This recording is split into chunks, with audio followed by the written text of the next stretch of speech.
Hello అండి, అందరికీ నమస్కారం. నా పేరు ఉపేంద్ర నాయుడు. మేం ప్రస్తుతం ఉంటున్నది బరంపూర్లో. ఆ కాలంలో మా తాత వాళ్ళ జీవితంలో జరిగినటువంటి ఒక యథార్థ సంఘటనను ఈరోజు మీ ముందుకు తీసుకొచ్చారు. అయితే ఆ కాలంలో చిన్న చిన్న పల్లెలు అమాయక ప్రజలతో నిండుకుని ఉండేవి. ఇక అలాంటి ఒక పల్లెటూళ్ళలో మా తాతగారు నివసిస్తూ ఉండేవారు. అయితే ఆ కాలంలో మనుషులకు కొన్ని కట్టుబాట్లు మరియు సాంప్రదాయంతో పాటు భక్తి గౌరవాలు కూడా అధికంగా ఉండేవి. పెద్దలంటే ఎంతో మర్యాద, భగవంతుణ్ణి కూడా ఇష్టంతో కొలిచేవారు. అన్నింటికంటే గ్రామదేవతలంటే ఎక్కువగా ప్రాముఖ్యం ఉన్న రోజులవి. వారి గ్రామంలోనే కాకుండా వేరే గ్రామాల్లో జరుపుకునే జాతరలకు గుంపులు గుంపులుగా వెళ్ళేవారు. అలాంటి జాతర మా తాతగారి ఊరికి దాదాపుగా 48 మైళ్ళ దూరంలో జరుగుతూ ఉంది. అది మండు వేసవికాలం కావటంతో కొంతమంది కాలినడకన వెళ్తూ అక్కడక్కడ దారి మధ్యలో బస చేస్తూ చేరుకునేవారు. కానీ మరికొంతమంది, అంటే పిల్లలు వృద్ధులు ఉన్నవారు మాత్రం బళ్ళల్లో వెళ్ళిపోయేవారు. అయితే చుట్టుపక్కల గ్రామాల మాదిరిగా మా తాతగారి యొక్క ఊరి నుండి కూడా చాలామంది ఆ జాతరకు బయలుదేరటం జరిగింది. అయితే అది సుమారుగా వారం రోజుల పాటు కొనసాగే జాతర. కానీ ఆ ఊరి నుండి మా ఊరికి చాలా దూరం అనేది ఓ కారణమైతే, ఎక్కువగా పిల్లలు వృద్ధులు ఉన్న కారణం చేత ఆ ఊరిలో కొంతమంది ఎడ్ల బల్ల ప్రయాణానికి సిద్ధపడ్డారు. జాతర మొదలయ్యి కేవలం ఒక్కరోజు మాత్రమే గడిచింది. ఆ మరుసటి రోజే ఆ ఊరి వాళ్ళంతా కూడా వారు వెళ్తున్న ఎడ్ల బళ్ళను అందంగా ముస్తాబు చేసి మరుసటి రోజు ఉదయాన్నే ప్రయాణానికి సిద్ధపడుతుంటే మా తాతయ్య కూడా తన బండిని అలంకరించుకున్నారు. మా ముత్తాతతో పాటు మొత్తం 8 మంది వారి బళ్ళలో వెళ్తున్నారు. ఇక ఆ ఊరి నుండి వెళ్తున్న మొత్తం బళ్ళ సంఖ్య 8 కావటంతో ఎంతో సందడిగా ఎడ్ల బళ్ళు ఒకదాని వెనుక ఒకటి హాయిగా ముందుకు సాగిపోతున్నాయి. ఇక ఆనాటి రహదారుల్లో ప్రకృతి కూడా ఎంతో రమణీయంగా ఉండేది. వారు వెళ్ళే మార్గం ఇరుకైనప్పటికీ పెద్దగా కష్టం అనిపించేది కాదు. మార్గంలో రాళ్ళు రప్పలు ఎదురైనప్పటికీ పెద్ద శ్రమేమీ లేదు. అలాంటి రోజులు కావటంతో ఎంత దూరమైనా అవలీలగా ప్రయాణం చేసేవారు. అయితే వారు వెళ్ళాల్సింది చాలా దూరం, అలాగే మార్గం కూడా చాలా ఇరుకు. పైగా అడవి మార్గంలో కూడా కొంత దూరం ప్రయాణించాలి. అయితే వారు వెళ్ళే మార్గానికి దగ్గరగా చిన్న చిన్న గ్రామాలు ఉండటంతో పెద్దగా భయపడాల్సిన పనేమీ లేదు. ఇక ఆ మార్గంలో ఉదయం ప్రయాణం మొదలుపెట్టగా కేవలం 5 మైళ్ళ దూరాన్ని దాటేసరికి 8 బళ్ళల్లో ఒక బండి చక్రం అనుకోకుండా విరిగిపోయింది. బండి కదల్లేని పరిస్థితుల్లో ఉంది. ఎవ్వరికీ ఎటువంటి ప్రమాదం జరగలేదు, కానీ చక్రం ఉంటే కానీ బండి ముందుకు వెళ్ళదు. అయితే ఆ కాలం ప్రజలు కూడా మంచివారు కావటంతో ఎవరికి ఎటువంటి కష్టం వచ్చినా సరే ఎవరైనా అర్జిస్తే చాలు వారికి ఆ కష్టాన్ని తీర్చేవారు. అందుకు భయపడాల్సిన అవసరం లేకపోవటంతో మా తాతయ్య ఆ బండి యజమానిని తీసుకుని అక్కడికి కొద్ది దూరంలో ఉన్నటువంటి ఓ పల్లెటూరుకు చేరుకున్నారు. అది మిట్ట మధ్యాహ్నం కావటంతో ఆ ఊరి మగవాళ్ళంతా కూడా ఊరి చివర్లో ఉన్నటువంటి ఓ రావి చెట్టు కింద కూర్చున్నారు.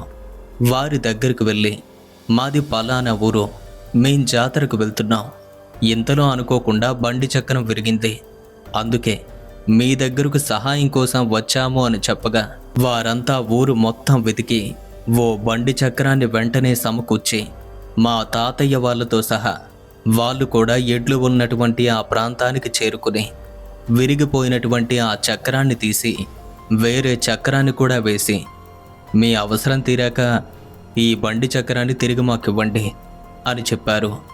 ఇక మా తాతయ్య వాళ్ళంతా కూడా వారి కృతజ్ఞతలు తెలిపి మళ్ళీ అక్కడి నుండి బయలుదేరారు. ఇక అప్పటికే సమయం దాదాపుగా మధ్యాహ్నం దాటి సాయంత్రం వేళ కూడా కావస్తుంది. మరికొద్దిసేపు ప్రయాణం చేస్తే రాత్రి కూడా అవుతుంది.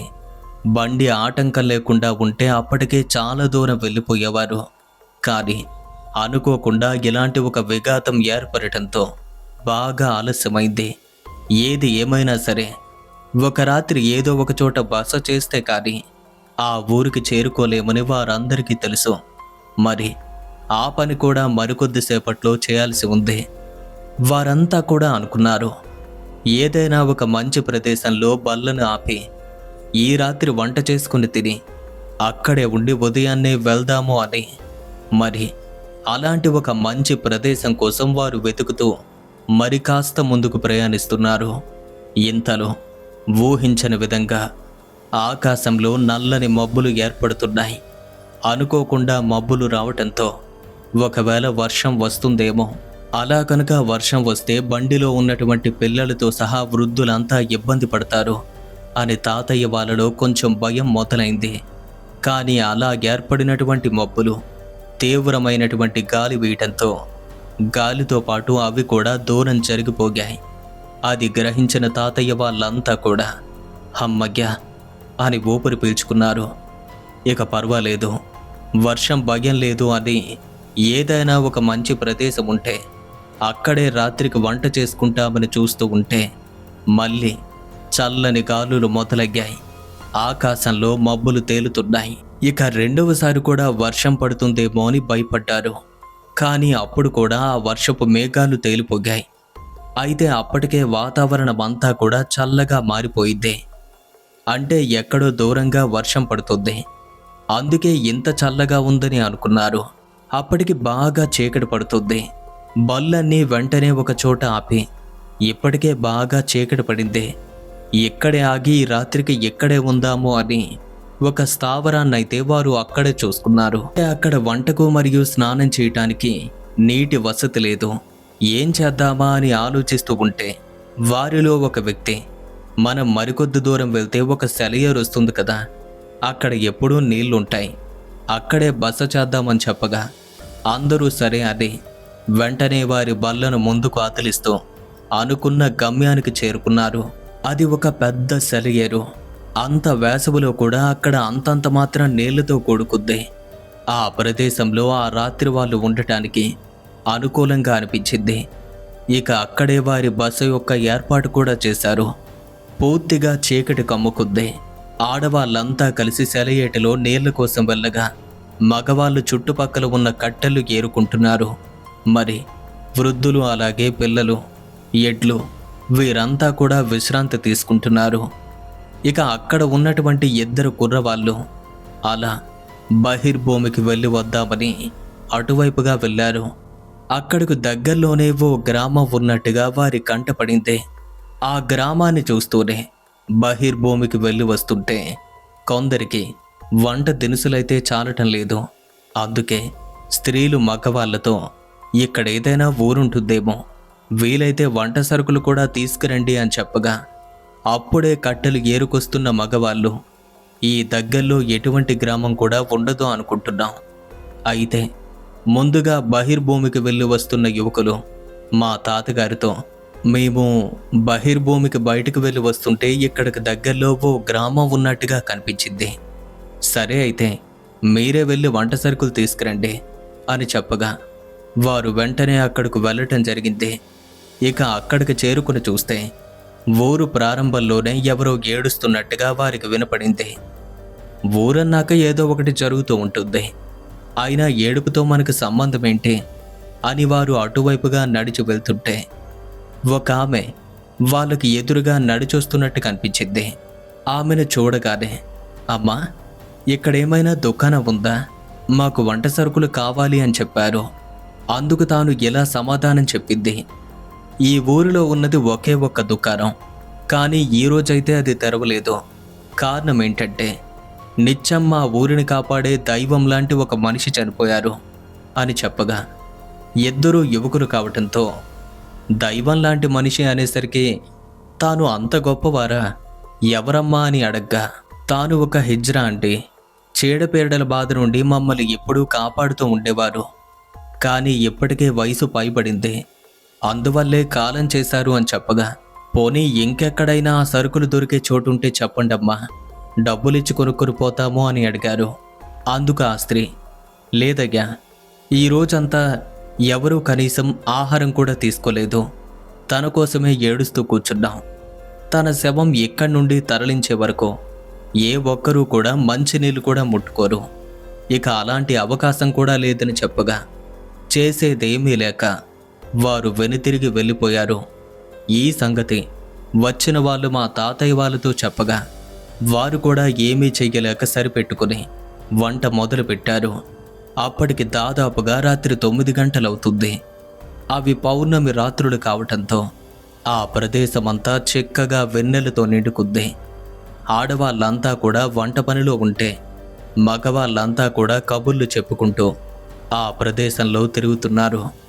పిల్లలు అప్పటికే నిద్రపోతుంటే వృద్ధులంతా ముచ్చటిస్తున్నారు. ఇంతలో మా తాతగారి వాళ్ళ పెదనాన్న బాత్రూంకి వెళ్లాల్సి వచ్చింది. ఎలాగో సెలయేరు కూడా పక్కనే ఉంది కదా అని అటువైపు వెళ్ళబోతుంటే ఇంకో వ్యక్తి కూడా వస్తాను అని చెప్పాడు. ఇద్దరూ కలిసి ఆ సెలయేరుకు వెళ్ళి బాత్రూం కోసం కూర్చున్నారు. ఇక అప్పటికే రాత్రి బాగా మారుపడింది. పూర్తి నిర్మానుష్యంగా ఉన్న ప్రదేశం అది. ఆ సెలయేరు కూడా అలానే ఉంది. ఇక ఆ క్షణమే దూరంగా ఎవరో మాట్లాడుకున్నట్టుగా కొన్ని మాటలు వినిపించాయి. కానీ అలా వినిపిస్తున్న మాటలు తన వాళ్ళేమో అని ముందుగా అనుకున్నారు. ఆ మాటల్ని పట్టించుకోకుండా వారి పనిలో వారు ఉండగా వారి మాటలు మరింతగా దగ్గర పడుతూ అంతలోనే ఓ గొంతు రాగం తీస్తున్నట్టుగా వినపడింది. ఆ రాగం ఆలపిస్తున్న గొంతు చెంచు లక్ష్మి నాటకం నుండి ఒక పాటలా వినిపించింది. ఇలా పాడేది మనలో ఎవ్వరూ లేరు. ఇది ఖచ్చితంగా వేరే వాళ్ళ గొంతు. తన గొంతు చూస్తుంటే ఖచ్చితంగా ఓ పెద్ద గాయకుడు అనిపిస్తుంది. అలా ఇద్దరూ మాట్లాడుకుంటూ బాత్రూంకి కూర్చోగా ఆ వినిపిస్తున్న పాట మరింతగా దగ్గర పడుతుంటే వాళ్ళు ఇటువైపు వస్తున్నారు. వెంటనే లేచి శుభ్రం చేసుకున్నాక వాళ్ళు మరింతగా దగ్గర పడటంతో అక్కడే నిల్చొని చూస్తుంటే సరిగ్గా అప్పుడే ఇద్దరు వ్యక్తులు వారి దగ్గరకొచ్చారు. ఒక వ్యక్తి ముందుగా పాట పాడుతూ వెళ్తుంటే ఇంకో వ్యక్తి తన వెంట వస్తున్నాడు. ఇంతలో ఆ ఇద్దరు వ్యక్తులు వీరికి ఎదురుపడ్డారు.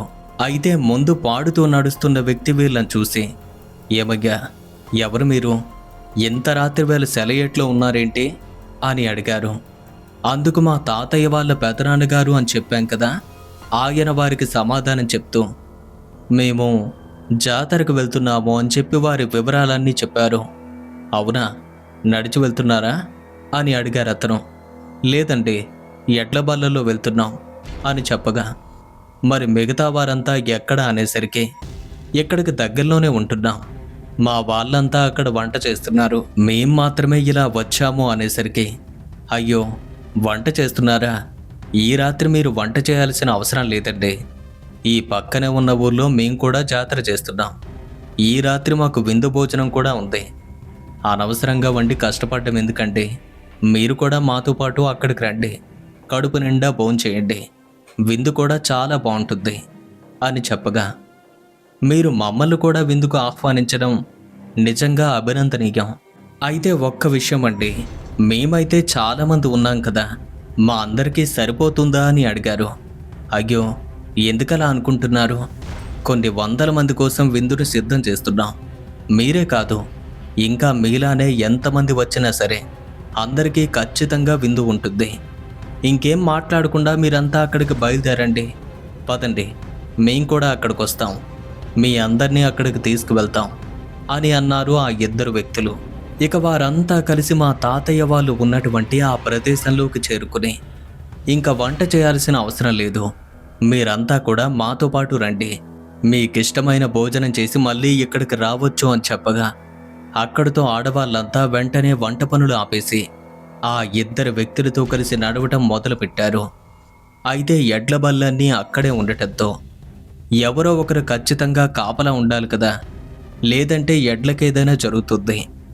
ఎవరో ఒకరు ఇక్కడే ఉండాలి. వచ్చేటప్పుడు ఇక్కడ కాపలాగా ఉన్న వాళ్ళకి భోజనం కూడా తీసుకొద్దాం. మరి అక్కడ ఎవరుంటారా అని ఆలోచిస్తుంటే ఇంతలో మా తాత వాళ్ళ అన్నగారు అతను ముందుకొచ్చి, నేనెక్కడే ఉంటాను, మీరంతా వెళ్ళి హాయిగా భోంచేసి రండి అని చెప్పారు. అలా చెప్పడంతోనే వారిని ఒంటరిగా అక్కడ విడిచిపెట్టి మిగతా వాళ్ళంతా కూడా అక్కడికి ప్రయాణమయ్యారు. అంతా కలిపి చూసుకుంటే దాదాపుగా 50 మంది పైన. ఇక వారందరినీ కూడా తీసుకొని ఆ ఇద్దరు వ్యక్తులు విందు జరుగుతున్న ఆ చోటుకి తీసుకువెళ్లారు. అదంతా కూడా ఒక చిన్న గ్రామంలా ఉంది. కానీ చూడటానికి ఇళ్ళ లాంటివి ఏమీ లేవు. ప్రతి చోట పెద్ద పెద్ద కాగడాలు వెలుగుతూ ఉన్నాయి. అయితే ఆ కాగడాల వెలుగుల్లో కొన్ని వందల మంది జనం అక్కడ గుంపులు గుంపులుగా కూర్చున్నారు, మాట్లాడుకుంటున్నారు. అలా మాట్లాడుతున్న జనమంతా మా తాతయ్య వాళ్ళని చూసి మీరంతా ఎవరు అని అడగ్గా వెంటనే ఆ ఇద్దరు వ్యక్తులు ముందుకొచ్చి వారితో ఇలా చెప్తున్నారు. వీళ్ళు కూడా జాతరకు వెళ్తున్నారట. ఈ సెలయేరు పక్కనే ఉన్నారు. మేం వస్తుంటే మాకు ఎదురుపడ్డారు. పాపం ఇంత రాత్రివేళ వంట చేసుకోవటం కష్టం కదా, అందుకే వీరికి నచ్చజెప్పి ఇక్కడికి తీసుకొచ్చాం అని చెప్పగా మిగతా వాళ్ళంతా కూడా చాలా మంచి పని చేశారు అని మా తాత వాళ్ళకి ఎదురుగా వచ్చి ముందుకు తీసుకువెళ్ళి ఒక చోట కూర్చోబెట్టారు. అక్కడ కొంతమంది వచ్చి మా తాత వాళ్ళని చూస్తూ వెళ్ళిపోతున్నారు. ఇంతలో ఆ ఇద్దరు వ్యక్తులు ఎక్కడికో వెళ్ళి మరి కాసేపటికి తిరిగొచ్చి ఇప్పుడే వంటలు సిద్ధమవుతున్నాయి, కాసేపు ఉంటే సరే భోంచేద్దామని మా తాత వాళ్ళతో చెప్పారు. ఇక అంతలోనే ఇంకో వ్యక్తి అక్కడికొచ్చి మీకిక్కడ కూర్చోవడానికి విసుగ్గా ఉంటే అలా వెళ్ళి కాసేపు గడిపిరండి అని చెప్పాడు. ఇక మా తాతయ్య వాళ్ళంతా కూడా అక్కడి నుండి లేచి అలా చూసి వద్దామని చెప్పి వెళ్తున్నారు. అటువైపు వెళ్తున్న కొలది గుమగుమలాడే వంట వాసనలు వస్తున్నాయి. వాళ్ళని బాగా మైమరిపిస్తున్నాయి. ఒక్కొక్కరు లోపల సంతోషంతో అలా వెళ్తుంటే మరికొద్ది దూరంలో వంటలు సిద్ధం చేస్తున్న ప్రదేశం వారి కంటపడింది. వీళ్ళంతా వారి వైపుగా వెళ్ళి చూస్తే వీరి జీవితంలో ఎప్పుడూ చూడని వింత వింత వంటకాలు వారి కంటపడ్డాయి. ఇక మనసులోనే వారిద్దరినీ కూడా ప్రశంసిస్తూ నిజంగా ఇద్దరూ చాలా మంచి వ్యక్తులు, వీరు కనుక మనల్ని కలిసి ఉండకపోతే ఇలాంటి ప్రత్యేకమైన వంటకాలు జీవితంలో ఎప్పుడూ తినేవాళ్ళమే కాదు అని మా తాత వాళ్ళంతా కూడా మనసులో ఊహించుకుంటూ మురిసిపోతున్నారు. ఇంకా వారు అక్కడే నిలబడి చూస్తుంటే వంట వండుతున్న వాళ్ళంతా వీరిని చూసి మీరెవరు, ఎక్కడి నుండి వచ్చారు అని అడగ్గా వీళ్ళంతా జరిగింది వివరంగా చెప్పారు. చాలా మంచి పని చేశారు, కాసేపు ఆగి తృప్తిగా భోంచేసి వెళ్ళండి. ఇక వారు అంత మంచిగా మాట్లాడుతూ ఇచ్చే గౌరవాన్ని చూసి లోపల పులకరించిపోయారు. సరిగ్గా అప్పుడే దూరంగా ఒక చిన్న కోలాహలం మొదలైంది. అటువైపు మా తాత వాళ్ళంతా చేరుకున్నాడు. అక్కడికి వెళ్ళి చూస్తే తాగిన వాళ్ళు తాగుతూ ఆటపాటలతో హాయిగా గడిపే ఓ దృశ్యం వారి కంటపడింది.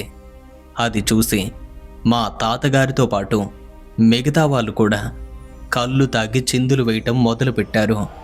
కాసేపు ఆడవాళ్ళంతా కూడా మగవాళ్ళని మందలించారు.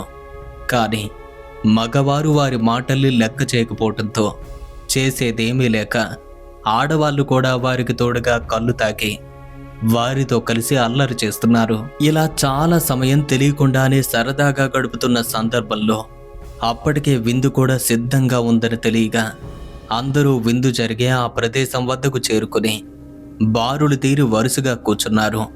అయితే వారు అప్పటికే కళ్ళు తాగి ఉన్నప్పటికీ వారిపైన వారికి స్పృహ ఉంది, అంటే అంతా కంట్రోల్లో ఉన్నారు.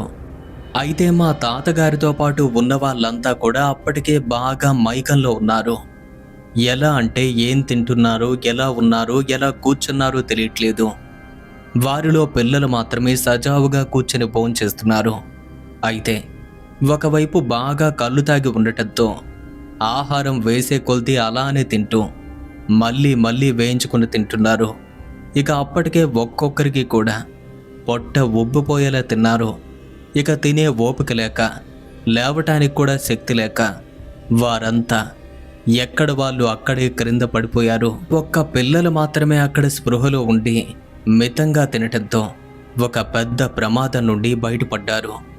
ఇక్కడ పరిస్థితి ఎలా ఉంటే అక్కడ బల్ల వద్ద కాపలా ఉన్నటువంటి మా తాతయ్య వాళ్ళ అన్నగారు ఒక బండిలో నిద్రపోగే ఏర్పాటు చేస్తుంటే సరిగ్గా అదే సమయంలో కొందరు వ్యక్తులు అటువైపుగా వస్తున్నట్టు కనిపించారు.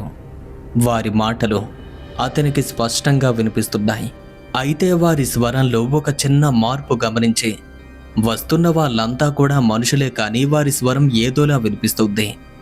దీనికి కారణమేంటి అని వారి మాటలు వింటూ బండి లోపల నుండి క్రిందకు దిగలేదు. అలాగే కూర్చున్నారు. చూస్తుంటే వారు మరింత దగ్గరగా చేరుకుంటున్నారు.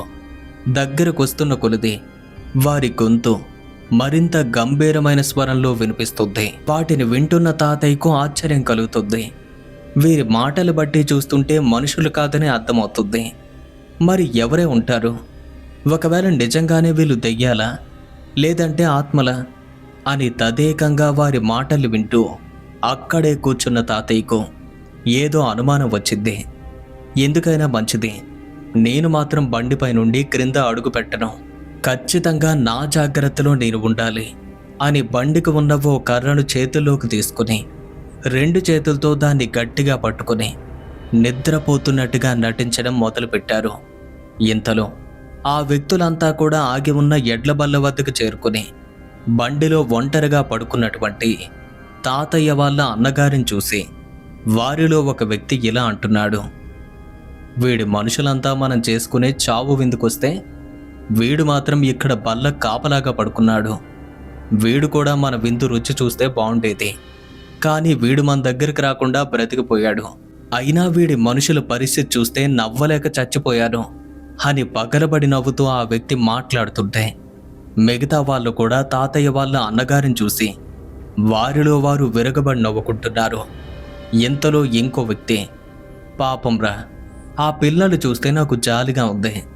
నిజంగానే అది మనుషులు చేసే భోజనమని గుటకలు వేస్తూ తింటున్నారు. అయినా పిల్లలకేం కాదులే, వాళ్ళు మాత్రం మితంగానే తిన్నారు. కానీ ఈ పెద్దవాళ్ళు, పిచ్చి వాళ్ళంతా కూడా తప్పదాగి పొట్టలు పగిలిపోయేలా తిని సమాధుల పైన పడుకున్నారు. అలా వాళ్ళలో వాళ్ళు మాట్లాడుకుంటూ ఉంటే నిద్రపోతున్నట్టుగా నటిస్తున్న తాతయ్యకు అప్పుడు అసలు విషయం అర్థమైంది. అమ్మా, అంటే వీళ్ళు మనుషులు కాదన్నమాట. ఇంతకీ మా వాళ్ళ పరిస్థితి ఇప్పుడు ఎలా ఉందో ఏంటో, పిల్లలు ఏమైపోతారో అన్న భయం పట్టుకుంది. ఇప్పుడు ఏం చెయ్యాలా అని ఆలోచిస్తుంటే బండి వద్దనే నిల్చుని మాట్లాడుతున్న వారిలో ఒక వ్యక్తి, పోనీలే, ఈ రోజుతో ఆమె చావు మన పాలిట వరంగా మారింది. లేకపోతే దాని చేతిలో మనమంతా కూడా ఎన్ని దెబ్బలు తిన్నాం. కనీసం సరదా కోసమైనా ఎవరో ఒకరి మీద పడి ఆవహిస్తూ ఉండేవాళ్ళం. అలా ఆవహించిన వెంటనే తన దగ్గరికి తీసుకువెళ్ళేవారు. అది కనీసం మాటలతో కూడా పంపించకుండా వేప మండలతో చిత కొట్టేసేది. ఇష్టం వచ్చినట్టుగా చెవాట్లు పెట్టేది. అది చావటంతోనే మన పీడ విరగడైంది. వాళ్ళు మాట్లాడుకునే మాటలు తాతయ్య వాళ్ళ అన్నగారికి చాలా స్పష్టంగా అర్థమవుతున్నాయి. అంటే ఆ గ్రామంలో చనిపోయిన హిజ్రా వల్ల వీటికి చాలా ఇబ్బంది కలిగింది. ఇప్పుడు చనిపోయిందని వీళ్ళంతా కూడా విందు చేసుకున్నారా? నిజంగా వీరి మాటలు వింటుంటే నాకు కూడా ఆశ్చర్యం కలుగుతుంది. ఇలాంటివన్నీ కూడా సాధారణంగా మనుషులకే ఉంటాయేమో అనుకున్నారు, కానీ దెయ్యాలకు కూడా ఉంటాయన్నమాట అని ఆలోచిస్తుంటే ఇక ఇంతలో వారిలో ఉన్నటువంటి ఒక దెయ్యం, వాళ్ళక్కడ నానా తెప్పులు పడుతున్నారు, మరి వీడికి కూడా మన బుద్ధేంటో ఒక్కసారి చూపిద్దామా అని అడిగింది. అందుకు వెంటనే వేరే దెయ్యం, వీడేమీ మనకు అన్యాయం చేయలేదు కదా, మరి తననెందుకు ఇబ్బంది పెట్టడం, అది కూడా సరికాదు అని చెప్తుంటే ఇక అంతవరకు కొద్ది దూరంలో ఒక వెనుక మాట్లాడుకుంటున్న వాళ్ళంతా కూడా తాతయ్య నిద్రపోతున్నట్టుగా నటిస్తున్నటువంటి ఆ బల్ల వద్దకు మరింతగా చేరుకుని ఏదో చేసి బెదిరిద్దాము అనుకున్నారు. ఇక అప్పటికే ఆగి ఉన్నటువంటి ఆ బల్ల కట్టినటువంటి ఎడ్లు ఆ దెయ్యాలను చూడగానే బొసలు కొడుతూ కాళ్ళు నేలకు దువ్వుతూ తలలు బరువుగా ఊపడం మొదలుపెట్టాయి. అవి ఎలా ఊపుతున్నాయి అంటే కట్లు తెంచుకుని పారిపోవటానికి వెళ్తున్నట్టు, అంటే ఉరికి వెళ్ళిపోవాలని చూస్తున్నాయి. కానీ ఆ దెయ్యాలు భయపడకుండా తాతయ్య నిద్రపోతున్న బండి చుట్టూ వచ్చి ఏదో చేద్దామని దగ్గరకు రాబోతుంటే అప్పుడు మొదలైంది అసలైన ఆట. అంతవరకు నిద్రపోతున్నట్టుగా నటిస్తున్నటువంటి తాతయ్య ఒక్కసారిగా పైకి లేచి చేతిలో ఉన్నటువంటి కర్రను ఎడ్ల బండి గట్టిగా కొట్టి ఇష్టం వచ్చినట్టుగా బూతులు తిడుతూ బండిపై నుండి క్రిందకు ఉరికేసరికి తనను ఏదో చెయ్యాలి అనుకున్న దెయ్యాలు తాతయ్య కోపంతో పాటు తాను మాట్లాడే మాటలు భరించలేక పరుగులు పెట్టడం మొదలుపెట్టాయి. అయితే అతను వాటిని అక్కడితో విడిచిపెట్టలేదు. వాటికంటే వాటి వెనుక వేగంగా పరిగెడుతూ చేతిలో ఉన్నటువంటి కర్ర నేల కొడుతూ మరింత గట్టిగా అరుస్తూ వాటిని దూరంగా తరుముకుపోతున్నారు. అయితే ఇక అతని ధైర్యాన్ని చూసి మనం వీడికి దొరికాము అంటే గనక ఖచ్చితంగా చుక్కలు చూపిస్తాడు. ఎవ్వరు దొరికినా సరే ఈ రోజుతో వారి పనైపోతుంది. పరిగెత్తండి పరిగెత్తండి అని ఆ దెయ్యాల్లో ఒక్కడు కూడా వెనుతిరిగి చూడకుండా పిచ్చి పిచ్చిగా పరిగెట్టడం మొదలుపెట్టాయి. ఇక అప్పటికి తాతయ్య అక్కడితో ఆగి, నేనిక్కడే ఉంటే అక్కడ మా వాళ్ళ పరిస్థితి ఏమైపోతుందో అని వెంటనే వెనక్కి వెళ్ళి ఎడ్ల బల్లును అక్కడే వదిలిపెట్టి వాళ్ళని వెతుక్కుంటూ అటువైపుగా వెళ్ళారు. అయితే ముందుగానే చెప్పాం కదా అది పౌర్ణమి రాత్రి అని. అందుకే ఆ ప్రాంతమంతా కూడా మొత్తం వెన్నెలతో ఉంది. కానీ ఇక్కడ సమస్య ఏంటంటే వాళ్ళు ఎక్కడ ఉన్నారో కూడా తనకు తెలియదు. వాళ్ళని పిలుస్తూ ఎక్కడెక్కడో వెతుకుతూ ముందుకు వెళ్తూ ఉంటే మరికొద్దిసేపటికి హఠాత్తుగా పిల్లల ఏడుపైతే అతనికి వినపడింది. ఆ ఏడుపు విన్నటువంటి తాత వాళ్ళ ఆచూకీ కానరావటంతో అక్కడకు పరిగెత్తుకు వెళ్ళి చూస్తే అదంతా కూడా ఓ పెద్ద శ్మశానం. అక్కడక్కడ మనుషుల్ని దహనం చేసే స్థలాలు, మధ్య మధ్యలో సమాధులు, వాటన్నింటి మధ్య పెద్ద పెద్ద చెట్లు, వాటి మధ్యలో ఏడుస్తున్న పిల్లలు తాతయ్య కంటపడ్డారు. తాతయ్యను చూసి పిల్లలంతా కూడా తన దగ్గరకొచ్చి అక్కడ జరిగింది మొత్తం చెప్తుంటే తన వాళ్ళంతా కూడా సమాధులపైన పడుకుండటం గమనించిన తాత ఒక్కొక్కరిని స్పృహలోకి రప్పించాలని చూస్తున్నా సరే వారు మాత్రం లేవలేకపోతున్నారు. మరింతగా ప్రయత్నిస్తున్నారు. అయినా సరే వాళ్ళు లేవటం లేదు. ఈలోగా డప్పు దరువులతో వెలుగుల మధ్య జనం అటువైపుగా నడిచొస్తూ కనిపించారు. అయితే హిజ్రాలను అర్ధరాత్రి వేళ శ్మశానంలో అంత్యక్రియలు చేస్తారు కదా, అందుకే ఈ సమయంలో ఆ శవాన్ని ఎక్కడికి తీసుకొస్తున్నారు అని తెలుసుకుని వారి సహాయంతో వీళ్ళని అక్కడికి చేర్చొచ్చు అని ధైర్యంతో అక్కడే ఆగి వారి కోసం ఎదురు చూస్తుంటే వాళ్ళు శ్మశానం దగ్గరికి చేరుకుని తాతయ్య వాళ్ళని చూశారు. ఇక వెంటనే వాళ్ళు అక్కడ ఉన్న తాతయ్య వాళ్ళ అన్నయ్యను ప్రశ్నిస్తూ, మీరెవరు, ఇక్కడ ఏం జరిగింది అని అడిగారు. వారి మాటలు విన్నటువంటి తాతయ్య అక్కడ జరిగిన సంఘటన మొత్తాన్ని చెప్పారు. తాత చెప్పినటువంటి మాటల్ని, అక్కడ ఉన్న దృశ్యాన్ని చూసి వారు కూడా నివ్వెరపోయారు. అయితే తానంటే దెయ్యాలకు ఎంత భయమో వారికి కూడా తెలుసు కనుక, సరే మీరేం భయపడకండి, వెంటనే హిజ్రా యొక్క మృతదేహాన్ని చితి వద్ద దింపి వారి అంత్యక్రియలు మనలాంటి వారు చూడకూడదు. అందుకే ఆ మృతదేహంతో పాటు ఉన్న హిజ్రాలను ఒంటరిగా అక్కడే విడిచిపెట్టి తాతయ్య వాళ్ళ మనుషులందరినీ వాళ్ళ భుజాలపైన వేసుకుని కష్టమైనప్పటికీ కూడా అలానే మోసుకుని ఎడ్ల బండి వైపుగా తీసుకువెళ్తుంటే, ఇక మరోవైపు ఆ నపుంసకులంతా కలిసి వారి సాంప్రదాయం ప్రకారం ఒక్కో కార్యక్రమాన్ని క్రమం తప్పకుండా జరిపి వారి యొక్క రోదనల మధ్య తన యొక్క మృతదేహానికి అంతిమ సంస్కారం చేస్తుంటే, ఒకవైపు శ్మశానంలో పడి ఉన్న మా తాత వాళ్ళ అందరినీ ఎడ్ల బల్ల వద్దకు చేర్చి తన మృతదేహాన్ని పూర్తిగా దహనం చేశాక వారంతా కలిసి అక్కడ ఉన్నటువంటి క్రింద పడిపోయినటువంటి మా వాళ్ళని, అంటే ఆడవాళ్ళను మగవాళ్ళను అందరినీ స్పృహలోకి రప్పించి కోడి కూసే జాము వరకు వారితో పాటు గడిపి ఆ తరువాత వారిని అక్కడి నుండి పంపించారు. అయితే కొద్ది దూరం వెళ్ళాక వారిలో ఏదో తెలియని మార్పు వచ్చింది. అపస్మారక స్థితిలోకి వెళ్ళబోతుంటే ఇంకా జాతరకు వెళ్ళటం మంచిది కాదని అప్పటికే ఆరోగ్యంగా ఉన్నటువంటి కొంతమంది వ్యక్తులు అపస్మారక స్థితిలోని అలాగే ఇబ్బంది పడుతున్న వారిని వెంటనే ఎడ్ల బల్లలోకి ఎక్కించి తిరిగి వారి గ్రామానికైతే చేరుకున్నారు. వారు కొన్ని రోజులకు పూర్తిగా కోలుకున్నారు. అయితే ఏ ఒక్కరికి భగవంతుడి దయ వల్ల ప్రాణహాని అయితే జరగలేదు. కానీ ఆ రాత్రి జరిగిన ఆ ఒక్క సంఘటన అందరినీ భయపెట్టింది. అయితే ఇలా జరిగినటువంటి ఈ సంఘటన గురించి అప్పుడప్పుడు మా తాతగారు మాతో పాటు చెప్పేవారు. అదే విషయాన్ని ఈరోజు నేను మీతో షేర్ చేసుకున్నాను అంటూ ఉపేంద్ర నాయుడు గారు వారి తాతగారి జీవితంలో జరిగినటువంటి ఇలాంటి ఒక భయంకరమైన సంఘటనను ఈరోజు మనతో పాటు షేర్ చేసుకున్నారు. వారికి మన ఛానల్ తరపున ప్రత్యేకంగా ధన్యవాదాలు తెలియజేసుకుంటున్నాను. మరి ఈ సంఘటన మీరంతా కూడా పూర్తిగా విన్నారు కదా. ఈ పూర్వకాలం నాటి సంఘటన మీకు ఎలా అనిపించిద్దో కామెంట్స్ రూపంలో మాకు తెలియచేయాలని కోరుకుంటున్నారు. అలాగే ఈ వీడియో కనుక మీకు నచ్చినట్టయితే లైక్ చేయటం మాత్రం మర్చిపోవద్దు. అలాగే ఇలాంటి మరిన్ని హారర్ స్టోరీస్ కోసం ఇప్పుడే మన ఛానల్ను సబ్స్క్రైబ్ చేసుకోండి. మీ జీవితంలో జరిగిన భయంకరమైన అనుభవాల్ని, యథార్థ సంఘటనల్ని మాతో పాటు మీరు షేర్ చేసుకోవాలి అనుకుంటే మన యొక్క ఇన్స్టాగ్రామ్కి లేదా మన యొక్క మెయిల్కి ఖచ్చితంగా షేర్ చేసుకోవచ్చు.